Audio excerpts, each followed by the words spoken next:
I can already see Esther, who is in my DMs regularly. So I feel like I already know some of you guys. So I'm actually not going to make it 2 hours. I know that your time is very precious. I'm going to try and keep it as brief as possible, but as information heavy as possible. That's what I'm here for, right? Massive fan of education for you guys.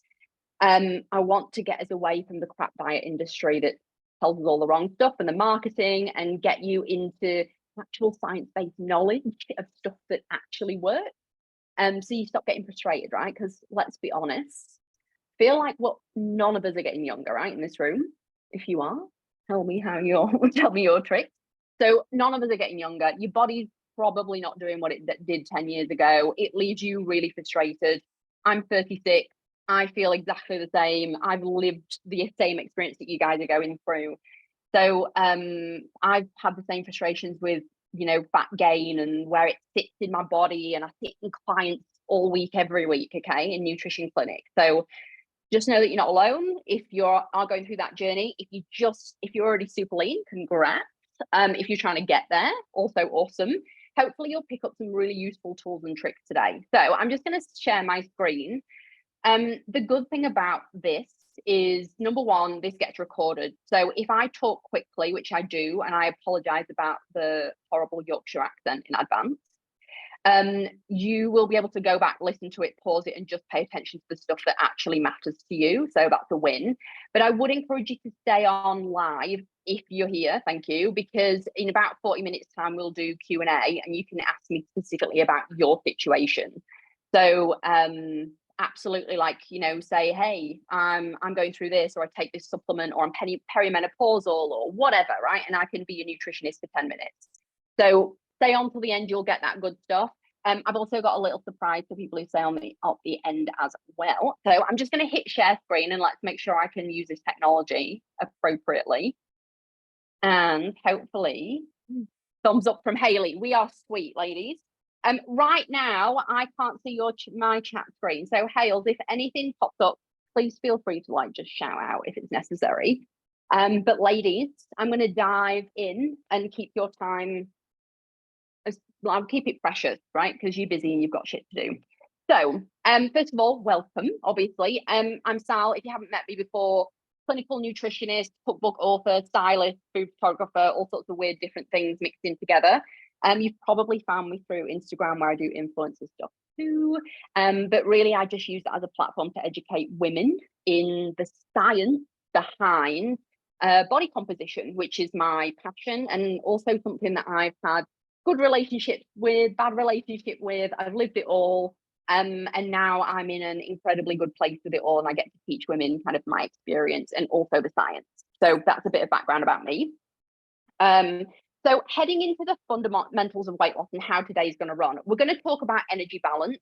I promise it's not just going to be energy in, energy out, because that's really boring. You've already heard it 1,000 times, okay?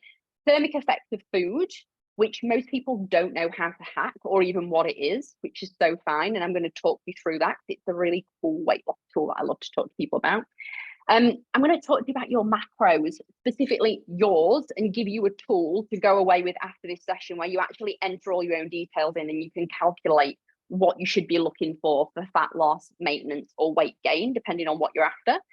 And then I'm going to talk to you quickly about 80-20 split of nutrients and food, and why you should be enjoying your food, okay? Because otherwise you're going to fall off the wagon, let's be honest. So going to be probably lecture style for about 40 minutes. If you can stay present, that's awesome. If you've got stuff to do and you're eating away, also great. 10 minutes also at the end for questions. So I'm going to dive in. Okay, energy balance. Quick overview. So energy balance is the relationship between energy consumed through food and drink, you already know that, and the energy burnt by expenditure. So that's like functions like exercise, digestion, metabolism, okay? Metabolism is the bit that everybody forgets about, but I will dive further into that. So when your energy intake equals your energy expenditure, your body will be in balance and your weight will stay the same. When you obviously have a positive energy balance, that's when you're intaking more than you burn. And a negative energy balance, or an energy deficit, is when you're eating less than your body requires. So that's when you lose weight, right? That's mostly where we want to be for fat loss, obviously, okay? Macros. I feel like this term is overused. Hopefully you guys would know somewhat about macros. Hayley's nodding away like, yeah, girl, I know. We've already had a consult. So macro is short for macronutrients. It's basically the 3 categories that all foods are broken down into in terms of the energy they provide. Okay, so we break up any food into 3 categories: carbs, fats, proteins. Yeah. It's the type of energy source we get from food. It's those foods, when we take them in, are broken down into 3 different kind of metabolites or end stages once you've digested them. Okay, and you can see from this lovely graph here, so we get different energy per gram based on the macronutrient. Yeah, so for example, protein gives you 4 calories a gram. So say I've got pure chicken breast.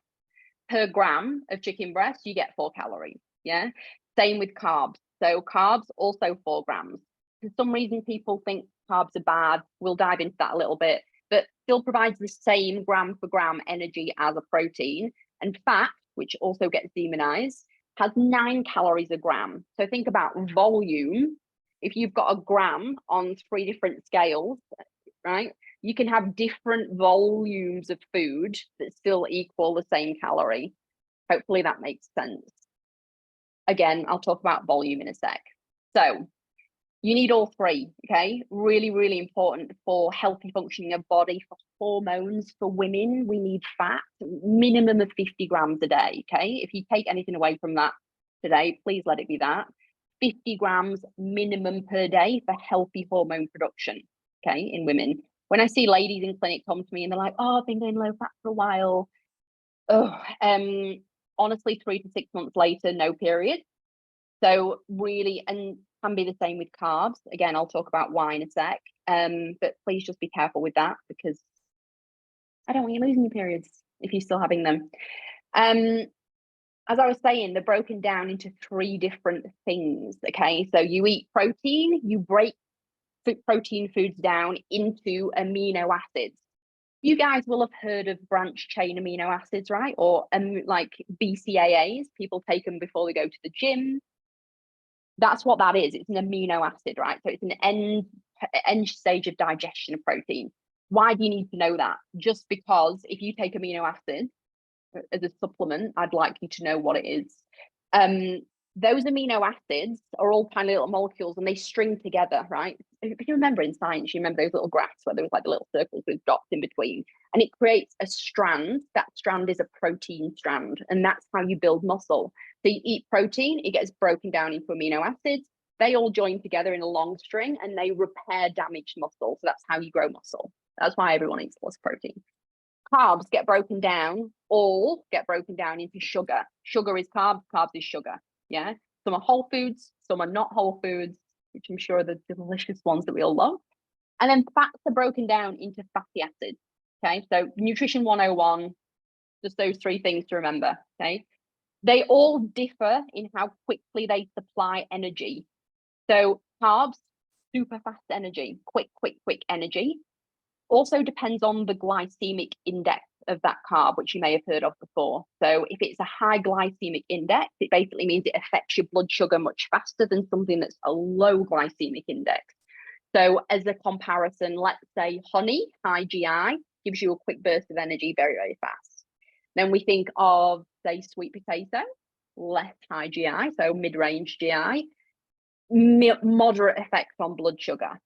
Okay, so that's why it's useful to know this stuff. So what kind of carbs all come on a spectrum: high GI, low GI. How fast are you going to get energy from those things? Please don't think that fast digesting carbs are bad for you. They just provide quick bursts of energy. Honestly, when you think about your body and when you might need a quick burst of energy, for example, pre-workout, yeah, I need a fast burst of energy before pre-workout, and coffee does not give you energy, by the way. It just stops you from feeling sleepy. So good energy, fast digesting carbs, perfect pre-workout. Yeah. So balanced diet, need all 3 macronutrients to meet your needs. Quick chat about protein, really important for building muscle, as I've just said, made up of amino acids, which are the building blocks of protein. whole food sources, meat, fish, eggs, dairy, plant-based sources are like legumes and tofu and all that good stuff. So I feel like you guys probably already know plenty about protein. I waffle on about it all the time. So please feel free to pause this as you need to when you've got the recording and dive deeper into it, but let's skip through.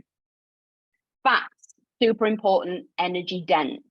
One of the things people forget about fats that you probably did learn in school is that they help you absorb other nutrients.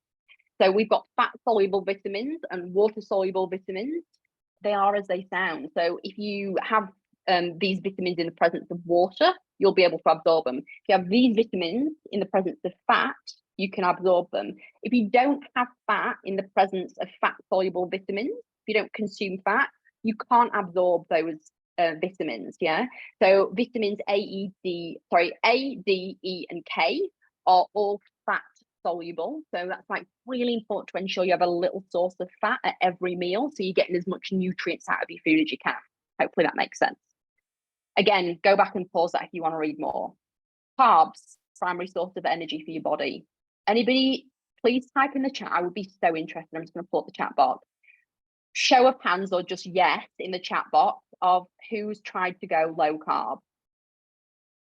I'd be fascinated to know. Has anyone tried to go low carb before? Just say yes in the chat box for me. Yes. Esther. Yes, Jess. Yeah, Tony. I feel like, honestly, girls, if one of you doesn't write yes in here, you're going to be the minority of the group. Yes, Steph. Yes, Nat. Danica. Yes, yes, yes, Kim. Okay, right. Surprise, surprise. Everyone, I've tried it. Hey, yes to me. Haley? She's nodding. Yes, yes, yes. Haley's a CrossFitter as well, guys. She needs the most amount of energy of everyone. So carbohydrates, low carb. What happens when you go low carb? Number one, you miss out on a shitload of fiber, which makes you constipated, first of all. So fiber, incredible for microbiome, for gut health. Fats and proteins do not provide you with fiber. Okay, so really, really important. Even though you're probably like, oh yeah, but I ate some veg on low carb. Salad doesn't count. It's not right, girls. We need all those beautiful array of fibers that come in carbohydrates because they all feed different bacteria in your stomach. If you say I just ate broccoli and cauliflower, but I was getting my veggies, you're only feeding, say, 10 types of bacteria when there's thousands, right? So you can't just keep feeding your gut bacteria the same foods and expect them to do well. Just like you couldn't eat turkey sandwiches 3 times a day and feel great. Okay. Jen, you're the minority. Okay, claps to you, darling. Claps to you. I'm happy for you, actually. That makes me good. That makes me smile. So people often who go low carb as well will have brain fog because your brain obviously uses lots and lots of energy as part of your bodily functions. And we need glucose to function. So you get that keto brain fog, right? When you go low carb. My brain doesn't work most of the time anyway. So like I need extra carbs. But just remember, carbs really, really important for workout. So please try some pre-workout. I always say to clients who go pre-workout without any carb, I'm not asking you to eat breakfast, right? Because most people are like, I'm going to be full, I'm going to vomit, I feel so uncomfortable. I don't want you to eat a breakfast. I want you to try a medjool date, right? Literally one as you're walking out the door, you don't even need 3 seconds to grab it. You can have half a banana if you feel like you're up to some more sustenance. You can have honey in your coffee, right? Fast digesting, because you're probably walking out the door going to train within 30 minutes, okay? So it needs to be the stuff that you normally like, oh, that's bad for me. It's fast digesting carbs. You need the sugar hit. If your body is ever going to process sugar around training, it's the optimal time. Because when you train, what happens is it blunts the glucose response to blood sugar, okay? So you actually use the sugar you're providing and then it doesn't impact blood sugar like it normally would at other times of the day. Bonus, you push out a much better session because you've got energy to go harder. So I would rather do an extra, say, 3 or 4 reps in a weight session on a set, every set, because I've had a tiny bit of sugar, yeah, than starve myself, do a very average session, and then just have saved, say, I don't know, 100 calories that I could have had pre-training for later in the day. Like, why? Why not steal 100 calories and have it pre-training? So even if you try it for 2 days in a row and just see what your energy levels are like in a workout and be like, hey, Sal, that was for me, that worked, or no, it didn't, but please just try it. Like, I beg of you, because you should see really, really big improvements in your sessions. So that's enough on carbs. Feel free again to pause and reread. One of my favorite sayings, what gets measured gets improved. So we're going to talk about energy expenditure and how your body uses energy just quickly. Yeah. So I don't know if anybody's seen this graph before. I use it a lot in clinic. If you've ever had a session with me, I've probably bombarded you with it. The reason I love to show it is because it shows how your body uses daily energy expenditure in 4 different categories.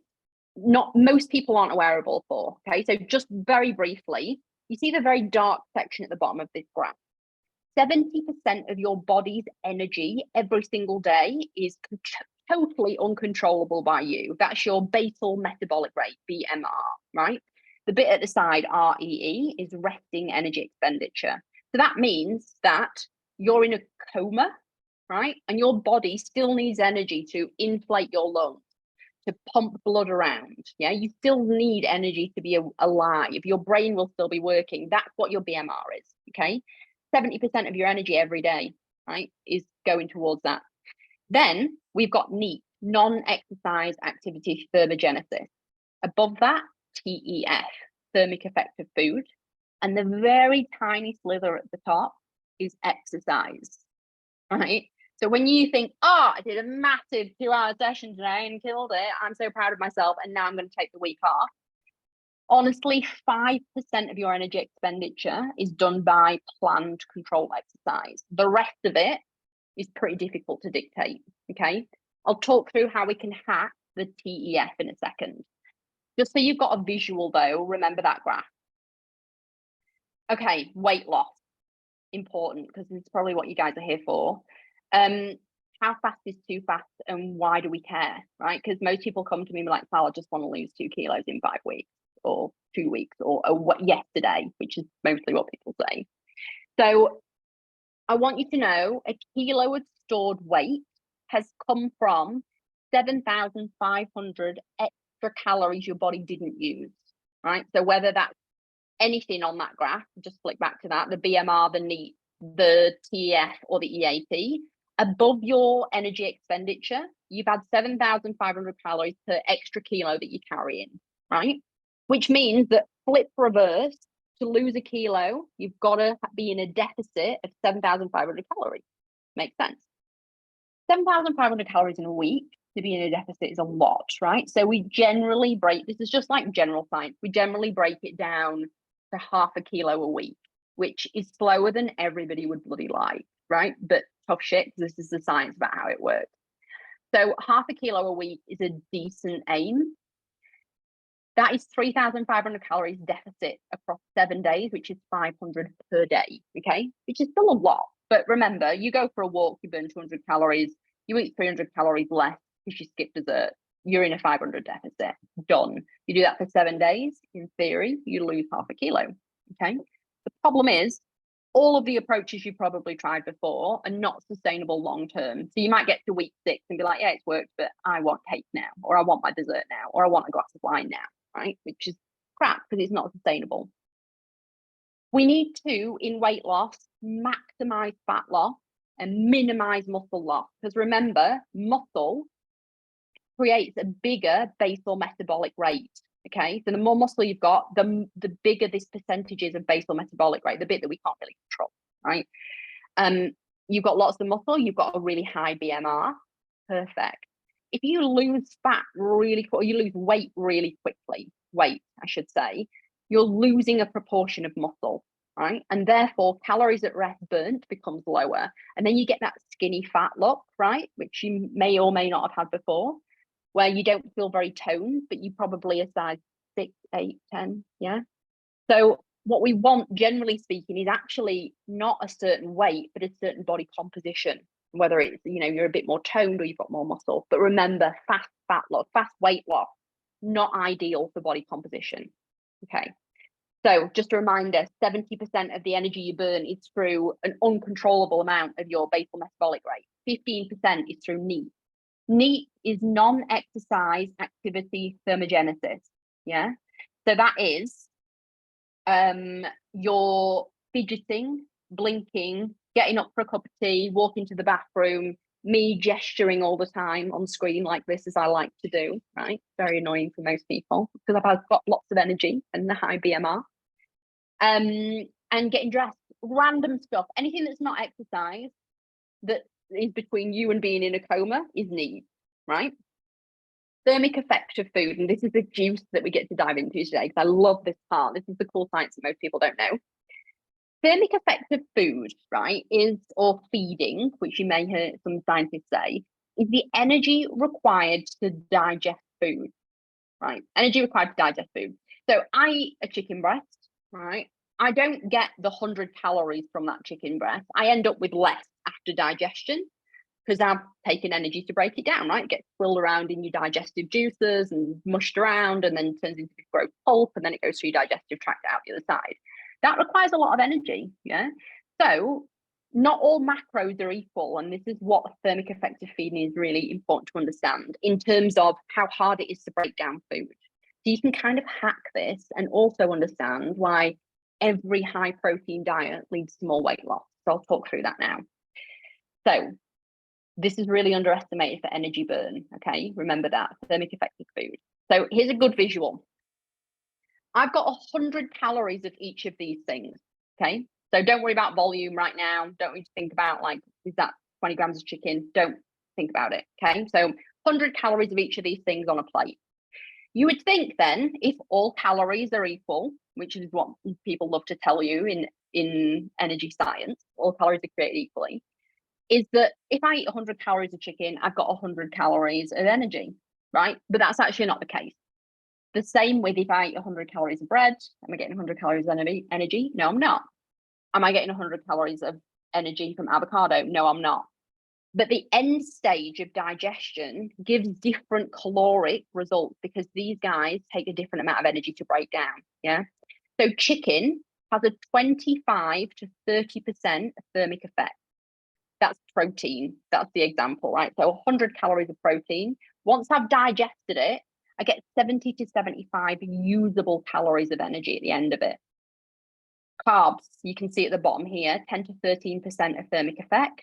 You end up with 87 to 90 calories of usable energy. Fat, only 1 to 2% thermic effect. Think about it like this. If I gave you avocado in your fingers now and said, break that down to a digestible format to mush, it would slip through your fingers. Same with like olive oil, for example, right? No digestion required. If I gave you some bread, you'd be like, oh, a little bit difficult, or some cooked sweet potato, right?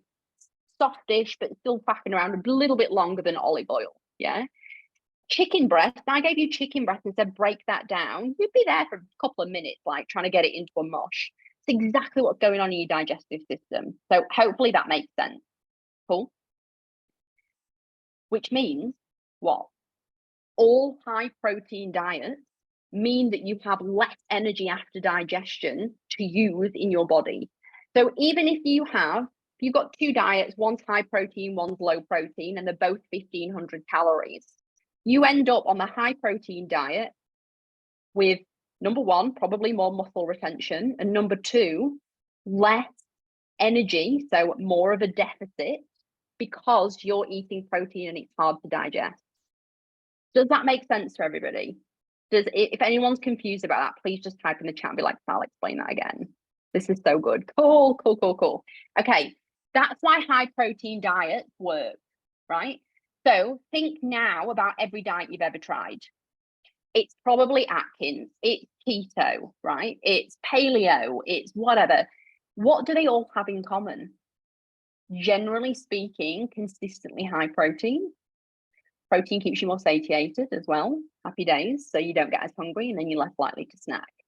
So think about the diet industry. They know the science and they say, hey, in what way can we package this information to confuse the fuck out of everyone and get them to buy my cookbook? Let's sell a different high protein diet. Let's cut the carbs. Let's cut the grains. Let's say we're going to eat like our ancestors. Let's do the carnivore diet where you only eat protein, right? There's no magical trick behind any of this. is the thermic effect of food, and it's standard the world around. So you can literally, you eat high protein in any country, you can do it anywhere, under any diet, any regime, you're going to have your body's going to do the same thing. Okay. So I will move on just quickly because there's another hack with thermic effect. Okay. So the time of day impacts your thermic effect. So eating the same, so say you have a high protein meal at breakfast and you have a high protein meal at dinner, same meal though, it has a higher thermic effect at breakfast. So you end up with less calories. So say I've got a 300 calorie breakfast, very low. No, that would be my snack. 300 calories.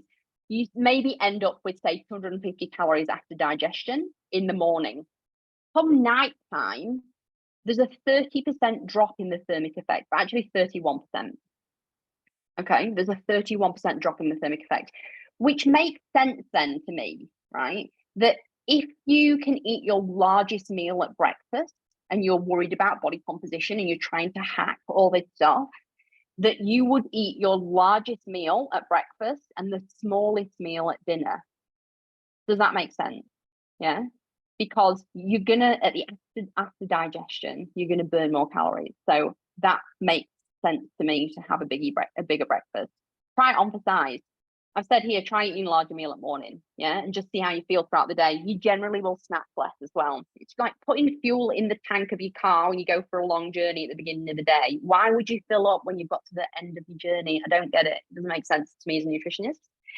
So again, have a read through. There's just a study there about how it actually impacted morning and evening meals with the end stage of calories, depending on when you eat. It's called chrononutrition. Okay. That 5% exercise that we were speaking about in energy out, right? Energy expended, only 5%. So know that exercise is fucking awesome for, obviously you might burn, say 400 calories in an hour. Hayley burns probably 400 calories in 10 minutes on the Airdyne because she's an absolute machine.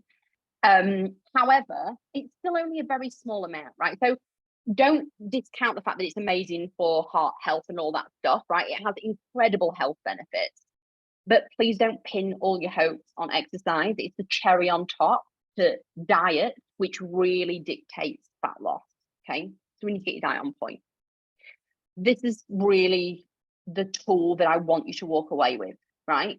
So your personal daily energy expenditure, I just said what gets measured gets improved, right? How do you know where your daily energy expenditure is? Because mine's different to Hayley's, different to Tony's, different to Shannon's, right?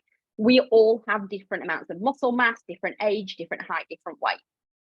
So, and it's different for sexes. We're all women in here, but you know, so you need to personally calculate it. There's a tool there's actually millions of tools online. I'm actually creating one for Status 8020 that's going to be available for everyone. However, for now, this is the one that I highly recommend. It's called a TDEE calculator, total daily energy expenditure calculator, because we need to find out what you're burning in a day, right? And then we can put you in a deficit and you can get the fat loss. So this is what the web page looks like. I will show you what I actually entered, and this is the website address if you want to jot it down, or you can come back and pause this. So TDEecalculator.net. Honestly, you can just Google TDEE calculator, loads will pop up. This is the one I use for clients. You can see at the top here, so I'll put my data in. It's like, what's your age, what's your sex, what's your height, what's your current weight. So you can see, I think I'd put in, I'm 55 kilos. My screen's like this big. 55 kilos, 167 centimeters, and I'm 35 years old. That's a lie, I'm 36. But anyway, I've estimated body fat. You don't need to know that. You can leave that blank. If you know, cool. There's also things you can look at online. If you want to just type in pictures of different body fat, a really common graph will come up and it'll show you all different ladies at different like estimates of their body fat. You can just go like, I'll look more like her than her. Then you've got an idea of where you're at. Then this pops up, your maintenance calories, right? So it tells you exactly where you are, if I was to eat 2028 calories, it's very specific, 2028 calories in a day, my weight is going to stay absolutely consistent till the day I die, right?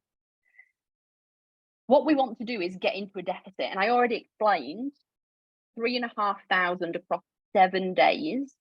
I don't know, I'm holding up 7 days.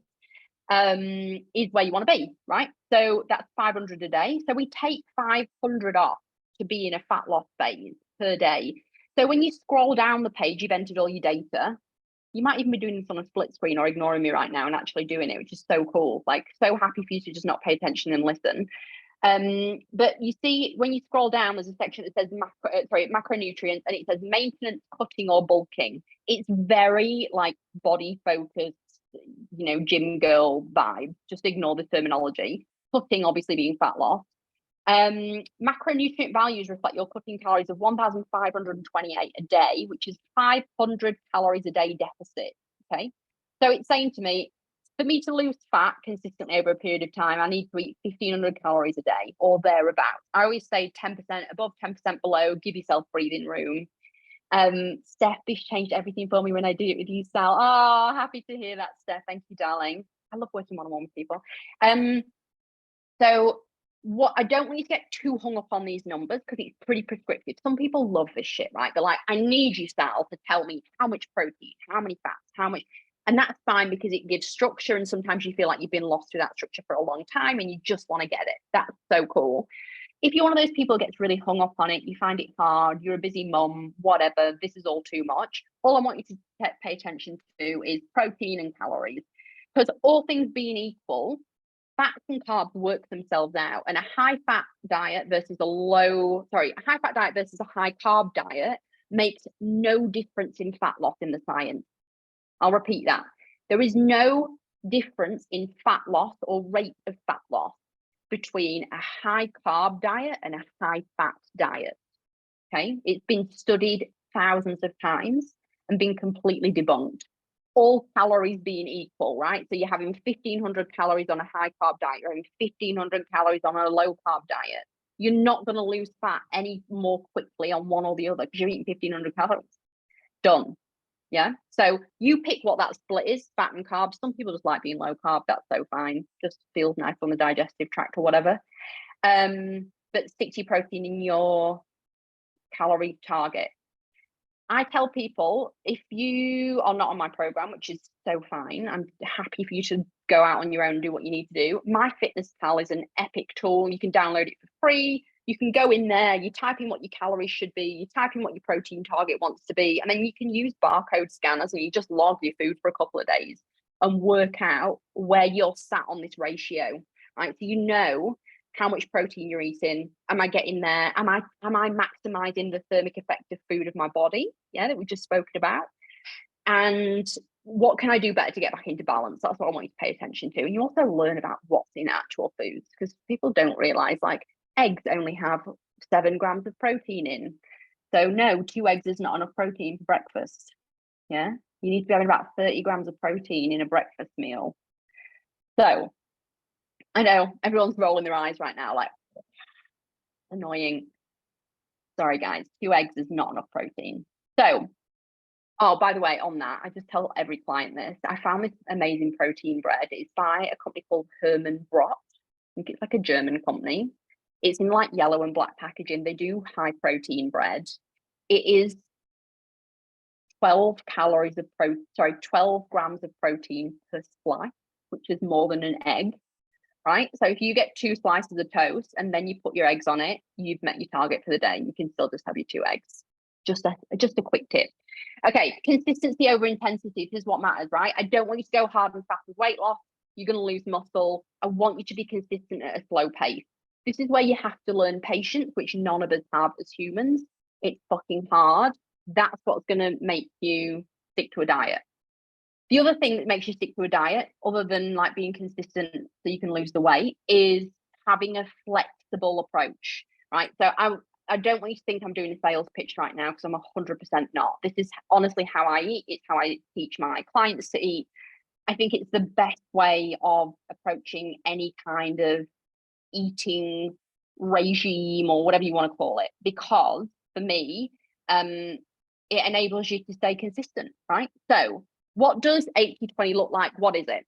80% whole foods, 20% soul foods. That's the split. That's it. You can do it on a daily basis. You can do it on a weekly basis. You can save your treats for the weekend.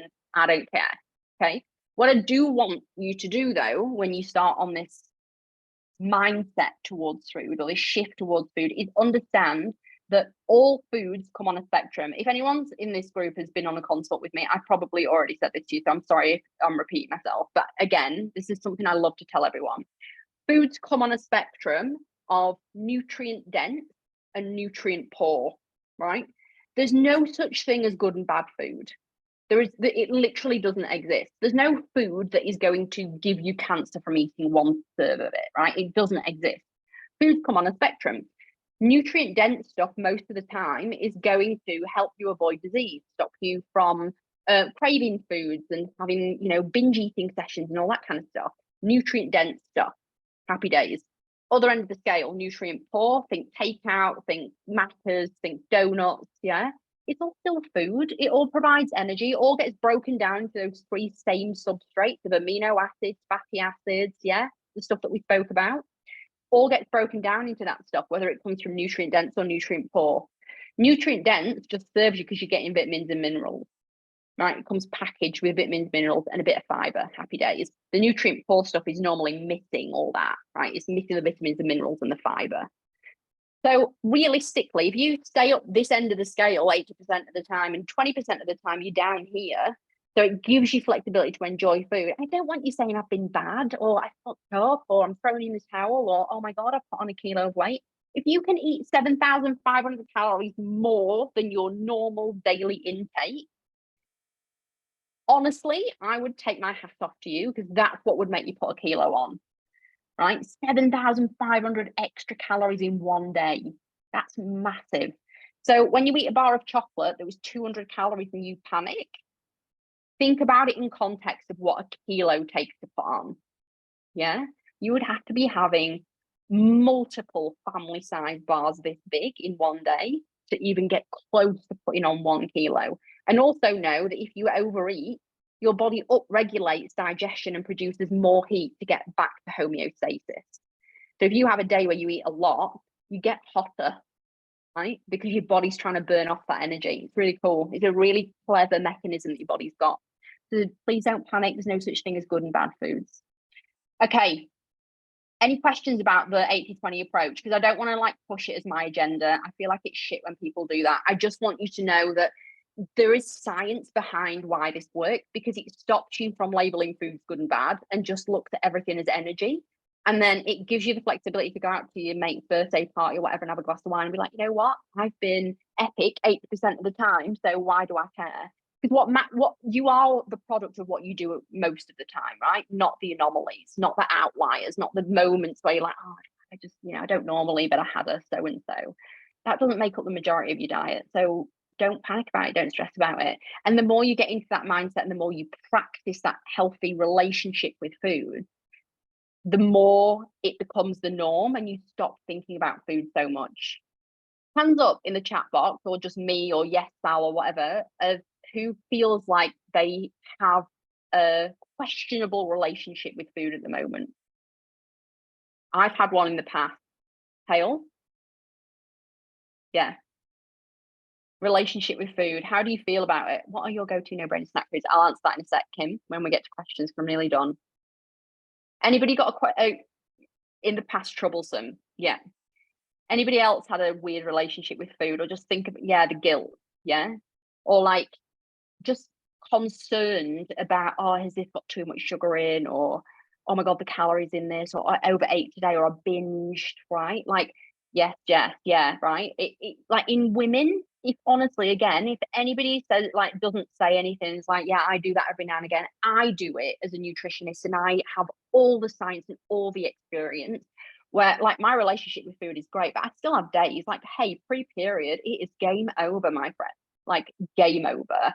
I have to, and I know it's coming, right? And it surprises me every month, guaranteed. I'm 36. How many periods have I had? Every month it happens, and I'm like, shit, I'm eating a lot of food at the moment. What is happening to me? Why am I binging? Why am I eating all this food? And then a day later, I'm gonna go to the bathroom and I'm like, oh, there we are. That makes sense. Now I understand. Welcome, body. Okay, cool. I literally every month, it's fascinating to me. I don't know why. I'm an intelligent woman. Same every month, and you're 38. There you go, Jen. You've got 2 years on me, honey, of practice at this, and we're still doing it, right? So, but also know that around period, and sorry, I didn't put this in the slides, but it's just useful because it comes up all the time. Your body then re-regulates its appetite. So you'll have a couple of days where you're like, I just need more food. Fine, do it, right? Go with it. Stop feeling guilty about it. It is biology. It's meant to happen, right? And then a couple of days later, you'll notice your appetite drops lower than normal for most women. Because again, your body is so intelligent. You just need to listen to it. It will re-regulate, and then it'll go, I'm actually not that hungry because you gave me food quite a bit a few days ago. Yeah. You're just like, okay, cool. I'll have a smaller lunch in the next few days. So just know, like, whatever your relationship with food is, 80-20 is a really beautiful mindset to approach it from. And it gives you food freedom, right? You get to go out to eat at a restaurant and not be like, oh, I can only have the salad and protein. That's not what I want for anyone. Cool. Recommended reads to people. If you want to take a screenshot of this or whatever you want to do, honestly, if I read thousands of books, I'm a sucker, or I buy thousands and I read the synopsis on the back. But recommend these. Flexible dieting. This is the science behind 80-20, right? It's the science behind how it works, the thermic effect of food, all the juice if you want more info. Raw is an incredible book by a doctor called Dr. Stacey Sims. She's female. She's one of the only female doctors that talks about women in sport, athletes, training. Even if you're doing like recreational stuff, you're an athlete in my eyes. For optimum performance. So she talks about hormones. Hallelujah, thank you. Women are so underrepresented in science because of our hormones. They're really difficult to test. So she dived into how to optimize food intake. Really recommend that book. Another one, if you do have a bit of a questionable relationship with food, I also just love this for all habits. A guy called Menno Henselmans, I'm thinking of saying that right. He has an awesome Instagram as well. He does his own studies as a scientist. He's done a book about the science of self-control, which is really, really interesting about dopamine, and a lot of it's related to food. So highly recommend that. I'm going to skip through this, guys. It's dieting mistakes. So it's stuff that I see women commonly do in clinic that often leads to failure and they throw in the towel. But very briefly, just so you don't fall asleep because it's a Saturday and we've been here an hour and I respect your time. Excessive restriction, you're going to binge. Think about, so I always use this analogy, right? Housing market, supply and demand. It's terrible at the moment, by the way. I'm moving house. Horrendous supply of housing. So what's happened is that the price goes up, the value goes up because there's no supply, right? Place that same analogy on food. You restrict something or you reduce the availability of it, the value in your mind shoots up because it's scarce, right? So I'm not having chocolate ever again. God, I would kill for some chocolate though, right? Reverse that, you supply plenty of chocolate. In actual fact, you might have, say, 4 bars in a day. You're going to be craving fucking veggies, guaranteed, right? Because you're so sick of it. You're like, I have really overdone the chocolate. You might do 10 bars. Everyone's different, right? But you're going to be craving veggies. So whatever you restrict, you're going to want more of. So don't restrict it. Simple. You just portion control. And that 80-20 balance is what we want you aiming for. Because of course you don't want to eat chocolate 80% of the time. You want to eat it every now and again, right? And that can be every day. I have a Banjo Bear every day, guys, and I have abs at the moment. So it's doable. I don't want you to think about like, I can't have chocolate and be, lean. It's not the case. You're supposed to be able to eat in balance when you're gaining weight, when you're maintaining weight, and when you're losing weight. Don't cut out all the foods you enjoy. Exactly what I just said. Feel free to pause this screen and read. There's some really juicy info.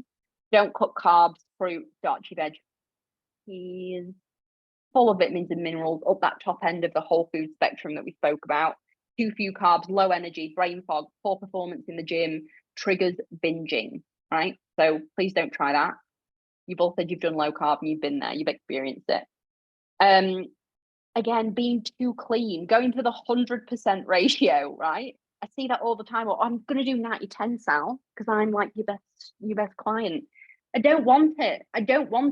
I actually don't want perfection. And this is really difficult for perfectionists. I'm a perfectionist. I find it really hard, like type A personality. If I'm not doing something 100%, I feel like I'm failing. It's really, really hard to manage. But what is actually really the optimal way of approaching diet, right, to allow for flexibility and reduce binging is having a balanced diet, which means 20% of the time you can eat things that you don't feel are nutritious, okay? So being too clean 6 months down the track or 2 weeks down the track, it's going to make you binge. Full stop. That's the science. Okay. Only eating convenience food, flipping it on its other head. I don't know if anyone's heard of like bodybuilders being like, I'm going to do a dirty bulk. Have you heard of that before? Hales? Head shake. Okay, dirty bulking. People trying to put on weight fast, right? So they're building muscle, they're trying to consume more calories, so positive energy balance that I spoke about at the beginning. Trying to consume loads of food at once to grow muscle doesn't work, firstly. Second of all, they think because they're just trying to get the calories in and all calories are equal, that they can just eat shit, right? So they're just going to eat whatever they want. Fine. So that's a dirty bulk. They go to Macca's, they have chicken nugs because it's fat and protein, right? But it's also, seed oil and not quality chicken and hormones and all that kind of stuff. Fine, but not good part of your majority of your diet. So dirty bulking, we know is really bad for like heart health and stuff. It's not optimal. Yeah, you might get the body you're after, fine. You might get muscle growth, fine, but it's not optimal, right? So I use this example of like protein balls, 200 to 300 calories in the protein ball. They're tiny, right? My God, I could have a full meal for that, for 300 calories. I missed most of this. Yes, it's getting recorded, Marina. Don't worry. And you're not going to miss out on all the goodness at all, darling. We've been over thermic effect and all sorts of cool stuff. You'll get the recording. You can pause it. You can skip past my jabbering in between. And there are only 3 to 5 grams of protein, in the protein balls. So when people think they're getting loads of protein in a protein ball, you are not. Please read the labels, please, please, please. I would much rather you have a protein shake or something if you want convenience food, right? So just be aware, convenience foods, even if they're healthy, might not actually be what you think they are. Read the labels. Drinking your calories, people love doing this. Yeah, and by the way, Coke Zero before anybody else. Just don't do it in excess, right? Haley's laughing. She's like, yeah. It's obviously calorie free. Okay, fab. That's great. If you want to fill up on it and it's fizzy and it creates less room in your stomach, all cool. It does have colours, obviously. It tastes delicious. It's got caffeine in it. If your cortisol's doing all sorts of weird stuff, I won't promote drinking it all the time. The caffeine free one, no, you still can't drink that all the time. It's 80-20, 20% of the time, if that's what you want to have, do it. 80% of the time you should be drinking water, my loves, or herbal tea. So it affects microbiome. That's the reasoning behind that. But liquids pass through digestive system, mostly don't have fiber, they don't make you feel full. Anything that's like a juice cleanser, a fast or anything like that, please DM me so I can talk you out of it. My God. Just don't do it. There's no such thing as cleansing your liver. Your body does it on its own.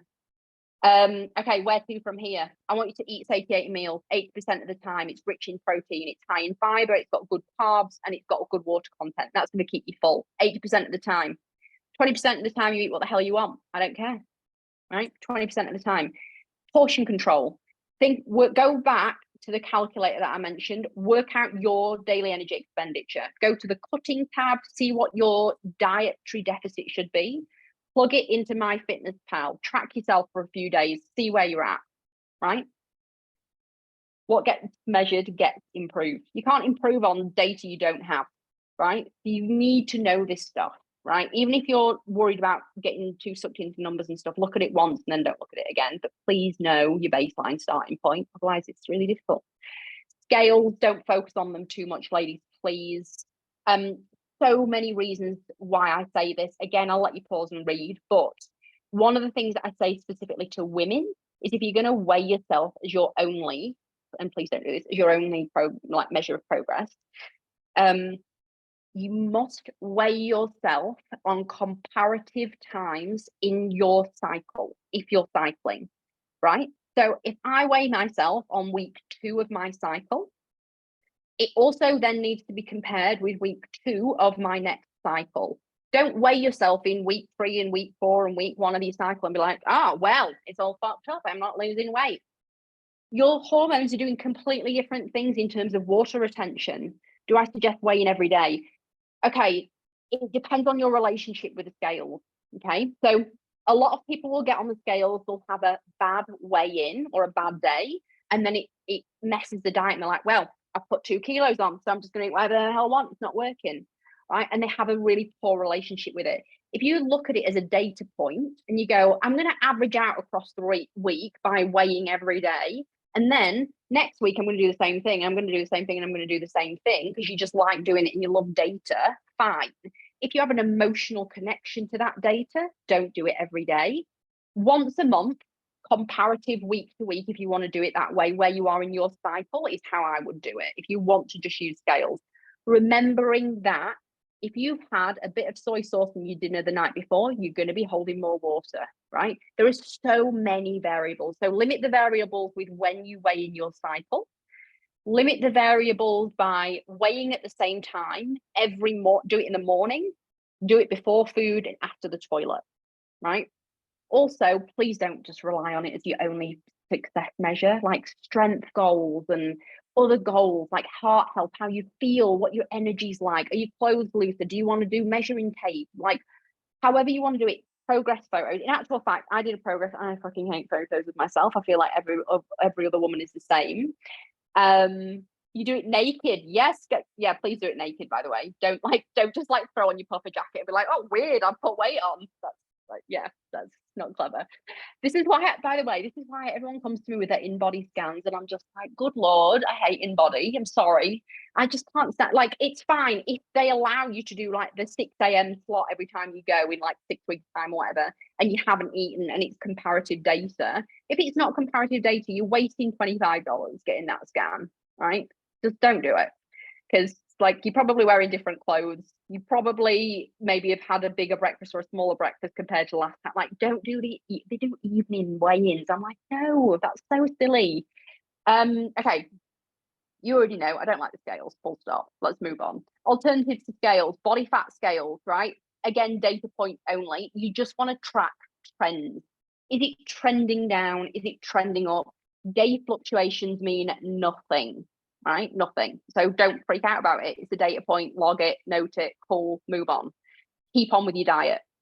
Commercial composition scales in body. Yeah. So as I was saying, make sure if you are going to use them, it's consistent data in terms of when you measure, time you measure, and so on. Use a measuring tape and progress photos. Process driven results over outcome driven is my favorite way of looking at things. Yeah, you can control the process, but not the outcome. So how have you progressed with your 80-20 approach to food? Have you hit it 6 days and then the 7th day you're like, fuck, that's better than 5 days last week. That's process driven. That's progress, right? It's not, oh, but the scales say this. I don't care, right? Neither should you. FAQs, just very quickly, there's 2. One about alcohol. Can you lose weight while you drink? Yes, you can if you're in a deficit. Does it slow down progress? Yes. Reason being is that your body sees it as a toxin and it prioritizes its metabolism over food. So it goes, shit, there's this weird stuff in my system, I need to get it out. It processes it. All the food that you've eaten that day goes on the back burner for metabolizing because your body's busy trying to get the alcohol out, right? In a very quick snippet in 3 seconds. So does it slow down progress? Yes, it does.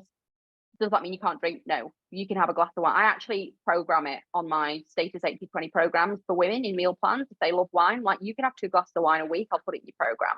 Pick your days. Sweeteners, just as I said, affect microbiome. So have them in moderation. I personally love monk fruit and stevia because they're the natural ones. The thing about cancer, I actually did a full education video about this in 80-20 portal the other day. It's been the myths about like aspartame and stuff causing cancer completely debunked. So if you see food that's like, oh my god, it's got aspartame in it, yes, it's chemically created, right? Is it going to cause cancer? No, it's not. Please don't believe that crap. The science has been completely overwritten. It was a study from the 1970s that blew out of proportion. It isn't replicated in humans, it's only done in rats. So again, I did a full education about that. You don't need to listen to me here. Homework, which is pretty much what I've just spoken about, right? Use your calculator, hit cutting, download MyFitnessPal, follow the 80-20 rule. Be fucking patient, please, excuse my French. Hot tips, set yourself a plan for the day the night before. So if you want to go into MyFitnessPal and plan out your day, because most people don't, they get to the end of the day and like, shit, I've got no protein left, or I've got no fats left, or whatever, and then you can't have a balanced meal. So even if you only do it a few times and you just get an idea of like what a decent breakfast looks like and how many snacks you can fit in and stuff, just plan it out, and then you don't have to think about food the next day. Like, well, life's too hard without having to worry about your meals. Hydrate well. sleep well. These two things have massive impact on body composition, massive. I'll just tell you really quickly, 2 groups of people, one with sleep depth, one without sleep deprivation. The sleep depth group, on a deficit, equal deficit, they lose the same amount of weight, right? Sleep depth, no sleep depth. The sleep depth group lost, I think, 40% more, I'll double check that data, 40% more from muscle than from fat. So your body prioritizes the breakdown of muscle rather than fat when you don't sleep enough. Okay, I'll say that again because it sounded random. When you don't sleep, you break down muscle rather than fat, right? So it's really important you try and get into a good sleep routine. Read trash before bed. Don't read business books that I do because it sparks me up. But find a really crap book to read that puts you to sleep, please, just for 10 minutes. Just said about progress photos, I hate them. I'm literally, guys, this is the shame of being live. I have the outfit on that I took that photo in this morning. I haven't showered. I'm grateful you can't smell me right now. This is me on the lean program. I just wanted to say that at any body shape, size, you need to be nice to yourself, right? Because we're shit to ourselves, we're horrible. And it's really not a very nice place to live up here when you're berating yourself, right? So did I berate myself on that picture on the left? No, I didn't. I knew I was building muscle. I was going through a phase. I have to put on a bit of fat to build muscle because you have to put on mass. Your body can't just be like 100% of this energy that you're eating in excess is only going to go to muscle tissue. It doesn't work like that, right? You have to go into a build phase. You put on as much muscle as you can, but you're also going to put on a bit of fat, right? And that's what you got on the left. And then I went into a lean phase. So you have to do it separately, girls. Please don't try and do both things at once. I want to add muscle, Sal, and drop fat at the same time. That's all I hear, right? Think about, you need more energy to build new physical tissue in your body. So you have to eat more calories than your body needs to survive. You can't then lose fat at the same time. Does that make sense? New tissue and losing fat. You're trying to drop tissue and build tissue at exactly the same time. Doesn't work, biologically speaking. Okay, cool. Little treat for you that I mentioned. If you do want to hop onto the 80/20 program and just get a good relationship with food, there's strength training, there's meal plans, there's also budget meal plans that I've just released because we're in a recession, guys, and we're all panicking about mortgages and rent and everything else. So I've dropped a 15% off code and there's a budget meal plan if you're interested. Not going to do the hard sell. If you want more information, just DM me on Instagram at the Foodie blog. Questions?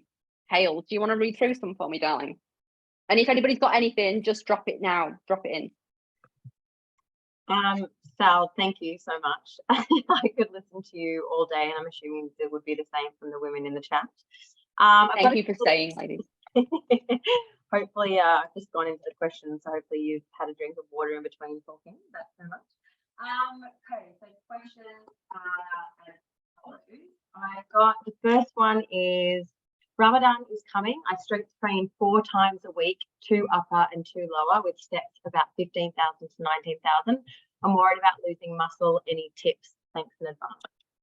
Okay, cool. So you're in a deficit, I'm assuming, right? You've got your steps up, your calories are going out. Feel free to chat to me because I can look at the chat box, honey, whoever wrote that. So you're worried about losing muscle.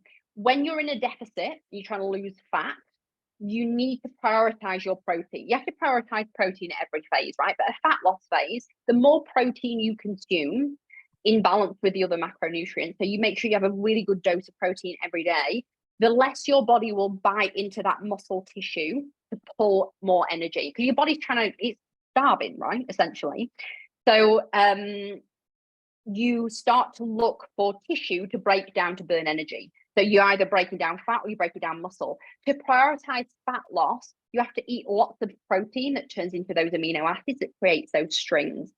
Because then when you provide lots of amino acids to muscle, you'll preserve as much as possible. Does that make sense?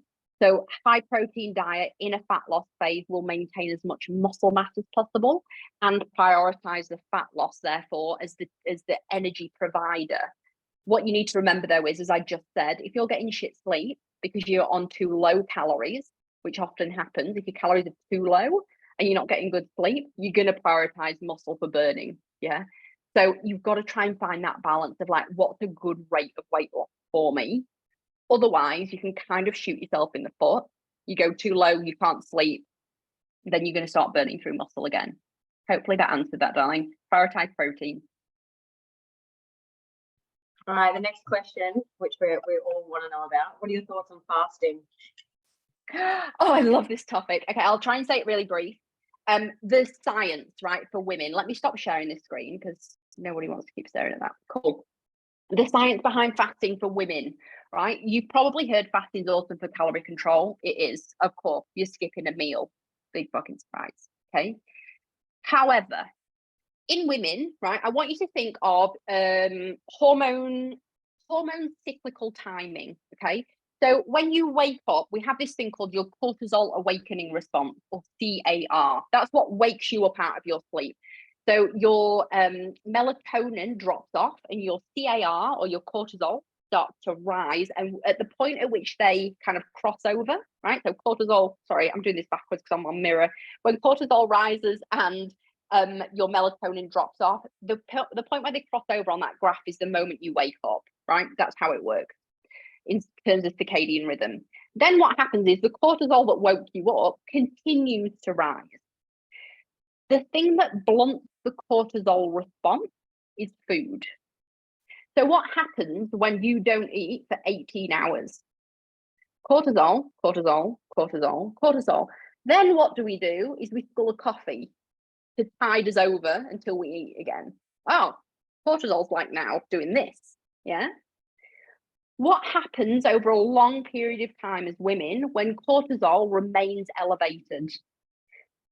Body thinks it's in freak out mode. It goes into fight or flight and it tries to protect organs, right? Vital organs, which means it prioritizes storage of fat around the vital organs to keep them safe. So then, tummy, yeah, right there is where you see the fat storage with high cortisol. So what happens if you fast for long periods of time is you're creating a cortisol spike that ordinarily wouldn't be there first thing in the morning. And this is specific to women, by the way. So guys, very irritatingly, get away with this more than we do, right? But as a woman, you are more likely to sustain high levels of cortisol until you eat. Now, I will just say that this is, again, biology behind why we stress eat as women. Because, hey, cortisol, shit, I'm having a really bad moment, right? And then I haven't got anything to snack on, but I'll go and reach for a cookie. Because what happens is it blunts the cortisol response. So it makes sense that you want to eat when you stress. Yeah. It's not you're not the problem. There's nothing wrong with you. Your body is naturally telling you to do that because it works. It's a system. Does it align with your long-term values? Probably not, right? So the goal is not to get to elevated cortisol levels. And how do you do that? Lots of self-care, meditation, all the shit we talk about all the time. It's not actually easy to do, right? So thoughts on taking creatine. I'll go back to that. Does that make sense though, ladies, in terms of fasting? Yeah, so fasting, not great for cortisol levels. In caveat to that, if you find that it works for you, just do it, right? If you are like, there's no other way I can control my calories and you love it, please don't listen to that advice, because it's whatever works for you is what works, right? And that's what matters. If 6 months down the track, you start to see that you're storing more fat around your middle and it's no longer working for you, or it's changed your body composition, then maybe come and have a chat with me and we can work out a way around that, right? But realistically, you eat all your calories, whatever that looks like, that 1,500 calories for me in a deficit. If I eat AM, PM, and whatever, makes no difference whether I'm fasted or not in terms of weight loss. It's still 1,500 calories. It's just divvied up over more meals, right? So whatever works for you, just know that it's not great for cortisol levels. Thoughts on taking creatine? Creatine is the most studied supplement above whey protein for its effectiveness in training. The way that it works is that, so ladies who don't know about creatine, it's a white powder. It looks like collagen. You've probably seen that stuff. You put it in a scoop, like you scoop it, you only have 5 grams a day. Some people do 10 grams a day. You don't have to load it. People, old school bodybuilders used to load. They used to take 20 grams a day for like 3 weeks and then drop it and all this weird stuff. Right? Creatine very simply, and I won't go into too much science, ATP is the energy molecule your body creates in the cells, right? I don't know if you remember cell science. There's all these like little worker bees in your cells. They're working really hard.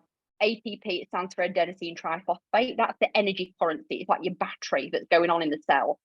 Creatine is a cofactor in creating ATP.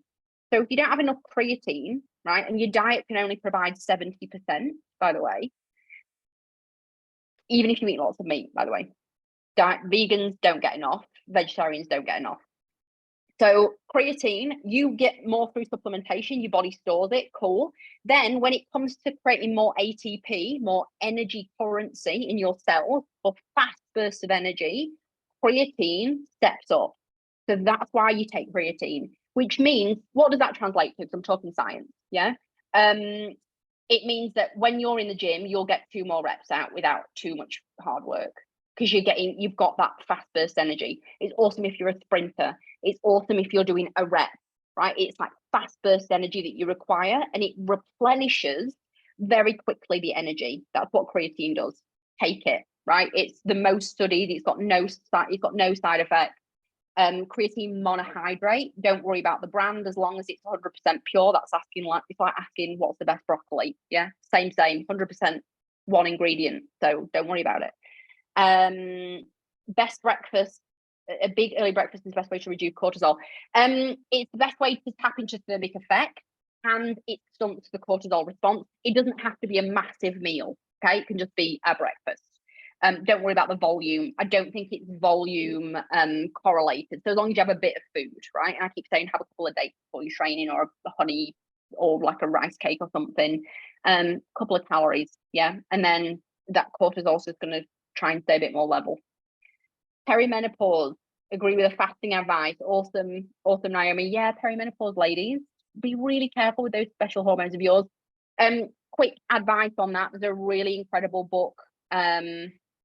I'll send it to Haley, and maybe when we send the email out, I'll add it in the link to the email if I can. It's a yellow book. I'm just trying to think of the name of it. God, that's good. Dr. Lara Briden has written it, and it's Healthy Hormones in Your 40s. She's a naturopath, nutritionist, incredible doctor, writes all about how to handle your hormones through perimenopause. I'm stoked I read it at 36. I wish I'd have read it at 30. It's kind of like what to expect. But if you're going through it, you've got vaginal dryness and like all the joy of like your libido doing all sorts of stuff, and the grief of not being a young woman anymore. Like so much shit going on. It's a storm. That book is incredible, and it gives you supplements to take by dosage and brand in the back. It's like a Bible for perimenopause and menopause. Is it bad to have coffee before eating? No, try and do it at the same time to stunt the cortisol response if you're going to do it. Don't have coffee on an empty tummy and then wait 5 hours, because your cortisol's going to be going all over the place. Otherwise, yeah, look, it can impact if you're iron deficient. Don't have coffee. The tannins in it stop you absorbing iron from your food. So same with black tea. Anything dark, tannins is the thing that colours your food. So I wouldn't be having it if you're iron deficient. Most women are, right? We bleed. So just watch that. But other than that, there's no reason why it's bad as such. No problem, Naomi. Anyone else? Did I miss anything? I've got a few other questions, Sal. Yeah, sure. So what are your go-to no-brainer snack foods? Snacks. Always, this is really boring and dietitian of me. So I'll say the treat foods first. No shoe donut.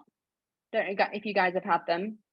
Heaven on earth. I love a no shoe donut. They're made with pumpkin instead of like crappy flour as well. So, or a fan of that.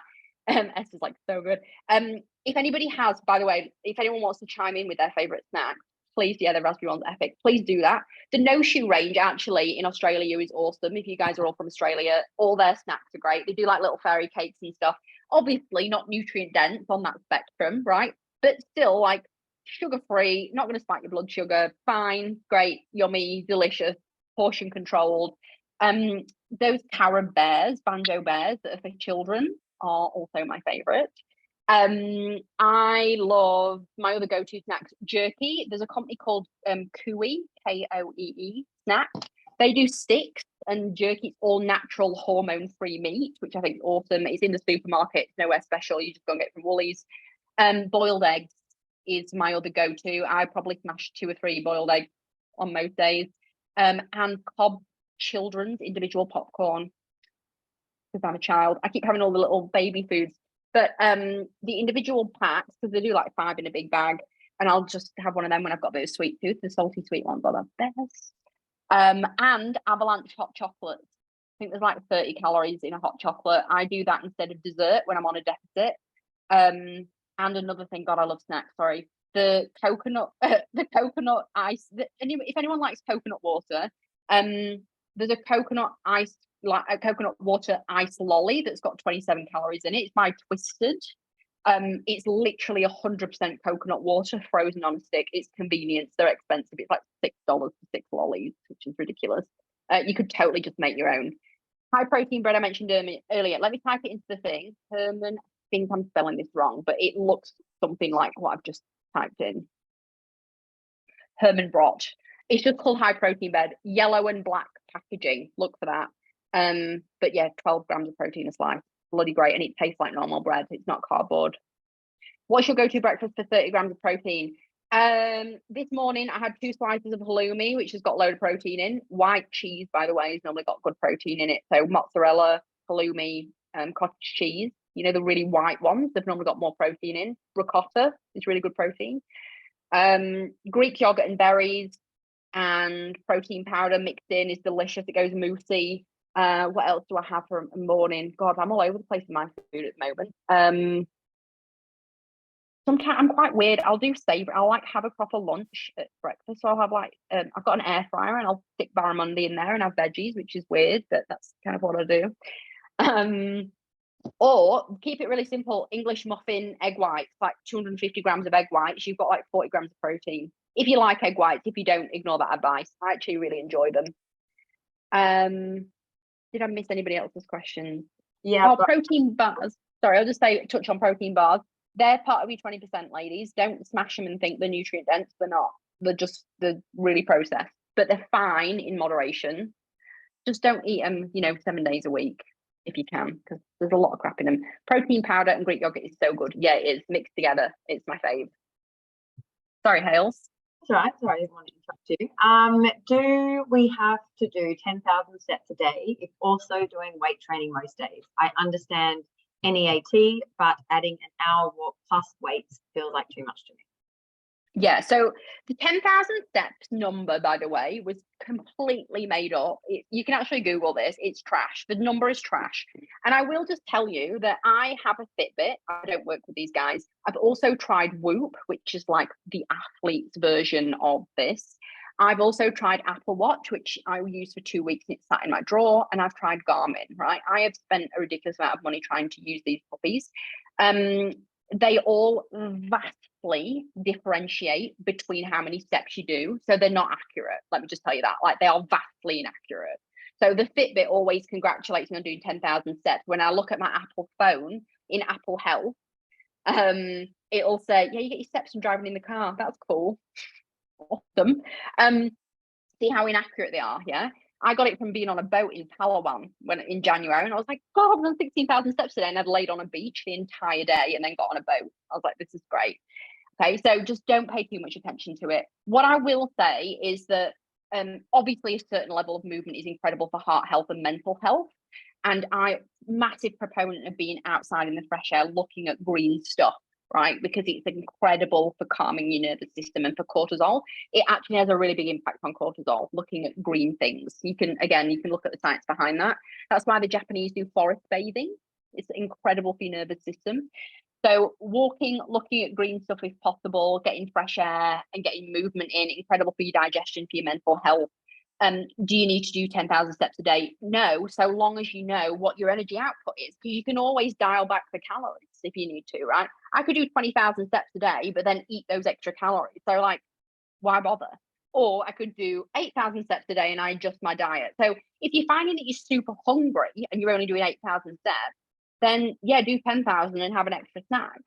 But like, realistically, I wouldn't be like killing myself over only getting 9,000 a day. Or whatever you get. The other thing I always say is like, don't look at it on a daily basis, look at it across a week. Because realistically, there's going to be days when you can't move as much, right? I'm sat at my desk now and it's a weekend. So what I would say is, or like, look at it across the week and set yourself a weekly goal. So whatever 10,000 steps a day is 70,000 for a week. Say on a Monday you're gonna get 5,000 steps in. Can you do 15 on a Sunday with your girlfriend on like me and Hales used to walk when I lived in Sydney, used to walk around Centennial Park 15,000 times, and we'd barely realize we'd laugh once, yeah, because we just gossiping. But like exactly that, if you can catch a girlfriend and go for a walk and make up your steps on the weekend, do that. Don't worry about daily fluctuations. Yeah, it's not a big deal. Just don't get too caught up in the numbers. Hopefully that was a really long response, but hopefully that covered it off. There's never a straight response. It's always, it depends. Yeah, but it's good to know that the 10,000 is absolute bullshit, because it's trash. Yeah. Fixated on this and trying to work the 10,000. Okay, another question. I've just weaned off an SSRI medication for mental health, and it's caused me to stack on around 15 kilos when I stopped breastfeeding my baby. I've been off it for 3 weeks and I'm wanting to reset, and I feel in control of my body. Is there something special I should know about how to eat in order to lose this 15 kilos when coming off an SSR? I also have ADHD, if that matters. Yes, cool. So SSRI, a selective serotonin reuptake inhibitor, as you will know, darling, but for everyone else in the room, can cause weight gain. Absolutely, side effect of the medication. In terms of being in a deficit, so now you're off it, right? You're back to the same biology as everyone else, which is grand. So you can go on that calculator that we spoke about, and you can work out where you should be, and you can track for a few days and see where, you know, if your daily diet is putting you in a deficit, and how much so. Don't go too hard too fast, please. In terms of types of food, I would just say stuff that supports mental health, okay, which is omega-3s. It crosses the blood-brain barrier. It's incredible for mental health. Most people don't get enough fatty fish as it is. I would say a good serve of fatty fish in a week is 4 to 6 serves. When I say fatty fish, I'm talking salmon, herring, mackerel, right? Everyone's like, oh, salmon at the best, yeah? So anchovies count, but you're not eating a lot of them, right? So realistically, if you're not getting that serving, I would be taking 2-gram dose of EPA, right? EPA, when you look on your fish oil capsules or your cod liver oil, EPA is the thing you want to be looking for mental health, not DHA. Okay, DHA is great. It's for bones and stuff and like joints and things, lubrication. EPA is the brain stuff. So look for 2 grams. When you go to the supermarket and you look at the crap fish oils that they sell, sorry, I'll come back to you, Naomi, in one sec. Yeah, when you look at the crap fish oil, they normally give you 500 grams of fish oil, right? And you don't know what that's made up of. So look at the EPA. Sometimes the EPA is only 200 milligrams. We want you to be having 2 grams of that stuff. Yeah. So please read the label. If you ever want to just DM me a photograph of what you're trying to buy in the supermarket, and this is to everyone in the group and who's watching online, you can literally just send me a phone and be like, Sal, is this enough? And what the hell is this? And like, is it a good brand? The brand that I recommend, again, no affiliation with them. There's 2 brands actually. One's called Thorn Research. It is third-party tested, and it's a really beautiful one that doesn't need to be prescribed, because I prescribe certain ones. Eagle is an incredible brand. Bioceuticals is an incredible brand. If you want to write these down, Bioceuticals, Eagle, Thorn, which is international. And the other one that's specific to fish oil is Nordic Naturals. So they use organic fish. They don't use like crappy farmed fish, and it's all purity tested. The one thing I'll say as well with oils, fish oils, you need to keep them in the fridge. Please don't keep them in your cupboard. They go rancid. And then you're taking stuff that's actually detrimental. Okay, so 2 grams of EPA, balanced diet, plenty of fatty fish, and be in a deficit. And that's all. And obviously support your mental health with other tools and techniques, because food at the end of the day is just food. Yeah, it's like sadly not the fix all for everything, but it can support mental health for sure. Sorry, I'm going to dive it. There's a couple more questions. Sal, you're a treasure. You make me smile. Can we bottle your energy? Oh, darling. I have to caveat and actually apologize to everybody just quickly. I have had 3 days notice of moving interstate on my own, solo, with a house full of crap, which is all in pieces behind me right now. And I was like literally like writing this presentation and like panicking about doing the best for you guys. So thank you for just dealing with my energy today. because there's just a lot going on. Motivation and my attitude. Motivation, oh, that's a good one. I honestly would say habits is the most important thing, because motivation, again, the science says it comes and goes, right? You've obviously experienced that, everybody has, and you can't rely on it. So just like, if anybody hasn't read Atomic Habits by James Clear, that's the next read. He talks about how you build beautiful routine habits. And it's stuff that I'll build a morning routine with one-on-one clients, right? Of like what your morning should look like. But if you have a routine of like, hey, so I can't get the motivation to train. Like, right, do you need motivation to brush your teeth in the morning, even though it's a pain in the ass? You don't lay in bed and you're like, right, 3, 2, 1. Oh no, I'm just gonna hit the snooze again. Right? No one does that, brushing the teeth, because you just do it. Right. So if you can build a habit that builds a lifestyle that creates training as a habit, or as healthy eating as a habit as your go-to, then you're not self-negotiating. You're not going, oh, well, I could just do it in an hour, I could just do it tomorrow, right? That's the self-negotiation, but you don't do that with your teeth. Please don't do that. Yuck. I'll just brush my teeth tomorrow, fuck it. Yeah. Like, you just build a routine. So what I want you to do is go like, what routines exist at the moment? So I brush my teeth. Straight after I brush my teeth, I'm putting my sneakers on. That's the next thing. Right. So you sandwich after an existing routine habit, and then you slide in a new one, and then you continue on with the habits for the rest of the day. So for me, it might be like, I get up, I shower, I brush my teeth in the shower, and then I put my gym clothes on. Right. And that then means that I get out the door next. That's the routine, right? And then I walk the dog. Whereas if I didn't have that habit, it might have been shower, brush teeth, put the gym clothes on, walk the dog, and I miss the training part. So I've got the routine, slot it in between an existing habit, and that's how you're going to get motivation. You don't need motivation. You don't need it. It's been incredible. Yay! Have I missed any questions? I'm so sorry if I've missed stuff. God. Sal, there's just one from Naomi saying, what activity do we put into the calculator if we work an office job but work out each day? Yeah, cool. So still sedentary. I know it makes you feel horrible putting it in. I put the same. Sedentary, because majority of the time you're sat doing nothing, right? So sedentary, really, generally speaking, is still if you're doing 10,000 steps or thereabouts or less. But you're like, now I'm sedentary, or even though I'm waving my arms around, yeah, I'm sedentary most of the time when I'm sat down. Haley's really laughing at me now. Yeah, so I'm sedentary. When I'm training, sure, I'm not, but that's like, what, 1% of my day? Yeah, I'm sedentary. All good. Darlings, it's been an absolute pleasure. Just side note, me and Haley, so Haley obviously has Wire Retreat. We've been friends for a long time, and I'm so proud of her. She started a business in Bali. We're potentially going to do at the end of October, a retreat for 80/20 to teach that. I'm basically going to be there doing cooking workshops, nutrition demos, talk. We're going to do the workouts from the app, strength training for women, which I'm super stoked about, all levels, right? Beginner through to advanced. And there's going to be stuff about like making sure that you've got good routines to support your long-term goals. So we'll talk about that more when we've actually knotted it all out. We've got a proper structure behind it. But Wire Retreats are doing awesome stuff in the meantime between me and then. I think our mindset and stuff. Haley's got another talk actually after this with a guy about leadership, and you can talk all about that, Haley. But Wire Retreats, have a look at them. Y_retreats on Insta. Did I get that right? No, I didn't get that right. I'm awesome. Just Wire Retreats. Ignore the underscore, guys. I'm an idiot. So yeah, we're going to be doing a Bali retreat in October, which is basically like all the juice of this, but much more padded out and less rushed and more specific to you as well. Thank you, guys. It's been an absolute pleasure. Have I missed anything, Hale?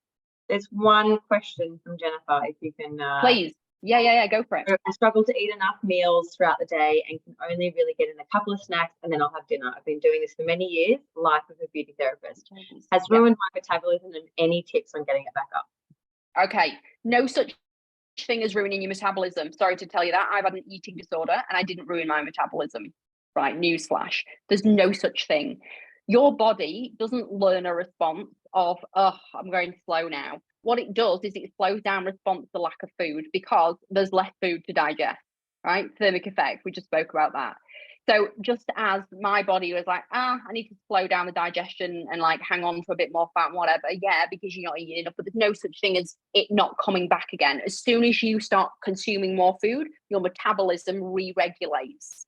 That's how it works. So, and again, the studies behind that, I'm not just talking out of like influencer world. So please know that it's fixable. It might take a couple of months just for your body to re-regulate itself and know that there's food coming, and like, yay, that's awesome. What I would say, darling, is you just I can't even imagine how hard it would be. You're going to be on your feet all day. You probably don't even get a break. I would say pack wisely and make sure you need to wake up half an hour earlier and have a big breakfast. That's what I would do. And then I would take nutritious snacks throughout the day. Because then, as I was saying, thermic effect is higher in the morning anyway. So you can smash a decent brekkie, then you set yourself up, and then you can do a decent dinner at night, and then you've got snacks in between. If you say to me you can't wake up half an hour earlier, I'm sorry for your nutrition, because you're going to be missing out on vitamins and minerals as well, darling. Like if you're not physically getting in enough food and you're not feeding your body protein throughout the day, you're going to miss out on beautiful nutrients and stuff. Remember as well, I should have said this in the chat about protein for everyone who's hung on, your legends. Protein to help build muscle, it needs to be spaced out throughout the day. Your body can't hold on to it like it can store carbs as glycogen and fatty acids and fat deposits. Your body can't store protein, right? So you can't just like smash all your protein at dinner and be like, oh, that's fine, I got my protein for the day. It doesn't work like that. And protein affects this thing called, one of the amino acids is called leucine, right? We've got loads of these amino acids I keep talking about, the metabolites of protein. Leucine is the only one in science that actually stimulates muscle protein synthesis. So the building of muscle, you need leucine, okay? Leucine has to get to a certain threshold in your blood. It's like a trigger response. So you eat the protein, right? We get broken down into all these amino acids. The leucine part of those amino acids triggers this blood threshold when it hits a certain point that says to your body, okay, build muscle. If you keep your levels of leucine high all day because you never stop eating protein all day, it never creates that trigger response to the body to say, hey, build muscle, right? So you're actually not optimizing muscle building. And likewise, if you don't eat protein for most of the day and you smash it all at the night, your blood levels are low all day, and then you only get this one trigger at dinner, which is what you're getting, right, to build muscle. So what you need to do is let your blood levels of leucine rise, fall, to create as many triggers as possible. Now, it takes 2 to 3 hours to fall back down over that threshold. Sorry, this is really sciencey and boring, right? But just know that there's this thing called leucine that triggers building of muscle, and it needs to be triggered throughout the day. Simple, yeah. It takes 2 to 3 hours for it to drop back down for you to then re-trigger that threshold again. So you need to be eating every 3 hours-ish to maximize muscle building. If that's not a concern for you, don't worry about it, right? If you're not worried about muscle or maintenance of muscle, then fine. But honestly, I would just eat a big brekkie and then make sure that you snack that are high protein, so you get in that little spike, yeah, of the leucine threshold to build muscle, and then have your dinner. Hopefully that helps, Jen. Naomi says, stop one quick one in the chat if you can. Yeah, go for it. What should we eat before working out? I have to work out at 5 a.m. But I knew, Naomi, that is really you don't eat on it before. Yeah, so I mentioned earlier, Naomi, just those, if you can, do you like medjool dates? I really love them. I'm obsessed with this. So because like I did a thing with athletes, right? And we had to look at glycogen spike pre-training to optimize muscle, to optimize output in the gym, right? So this is very specific to athletes, but it doesn't mean that it's not applicable to you. The biology is the same in your body as it is in an athlete, right? So nobody wants to eat a lot of food and then go to the gym and smash out a hard session. You're going to feel sick. So we want small volume of sugary food that's fast digesting. So bananas, honey, rice cake, all the stuff that's actually processing chops down the time it takes to spike your blood sugar. So think about a sweet potato, it's not processed. The blood sugar spike is a lot slower because there's lots of fiber and all sorts of stuff in there, yeah? If you have something that's pretty processed or liquid, the speed at which it spikes your blood sugar is faster. Because processing normally removes fiber, yeah? That's why it slows, that's why it's faster to get into your bloodstream. So you want stuff that's fast to get into your bloodstream in that moment. So sugary fruits are great. You might want to do a really small smoothie if you can stomach that. You could do dates, you can do honey on rice cake, banana. Some people can only stomach half, that's fine. Interestingly, if you don't, on the flip reverse, if you don't want to spike blood sugar, right, and you've got a fast digesting carb, I love this trick for everyone. Cinnamon slows the rate at which blood sugar spikes. So if you've got a banana and you want to have it at 5 p.m. and you've already trained and done your fast digesting carbs, blah, blah, blah, and then the afternoon, you're like, God, I just want a banana. I put cinnamon on it, and cinnamon literally slows the rate at which your blood sugar will spike. So you don't want that pre-training, but you want it like later in the day. You can do it on anything though. That applies to everything. Like if you put cinnamon in your coffee, for example, with your honey, and it'll slow down the rate at which you get the blood sugar spike from the honey. Okay, so cinnamon's awesome. Banana, what I actually do pre-training, I should have said this is my snack. Yay, cinnamon. Is I microwave half a banana and I put a square of 90% Lindt in there because it's sugary, right? The banana is sugary, but the chocolate isn't. So you don't need like a 70% chocolate because it gets too sweet. Microwave it, let the chocolate melt, mix it, and it looks like baby food, guys. So sorry, but it's delicious. Have that pre-training, tiny pinch of salt if you love the salty sweet. That is going to get you a really solid session, plus a little bit of caffeine and magnesium from the chocolate, and it's whole foods chocolate. Like I mean, there's less sugar, it's less processed, it's yummy, it's nutrient dense, it's got magnesium and stuff in. So highly recommend. Thank you girls for hanging on. You like Shannon, Tony, Esther, Pam, Jennifer, Kim, Leanne, Kylie, Naomi. You guys have hung on in there. I'm so proud of you. You've sat and listened to me for a really long time. It's your Saturday. I appreciate you so much. We're going to send out this recording. You've got 24 hours to watch it. Please pause it, take the juice, leave the rest, and slide into my DMs if you've got questions. Bye, girls. Thank you. Thanks.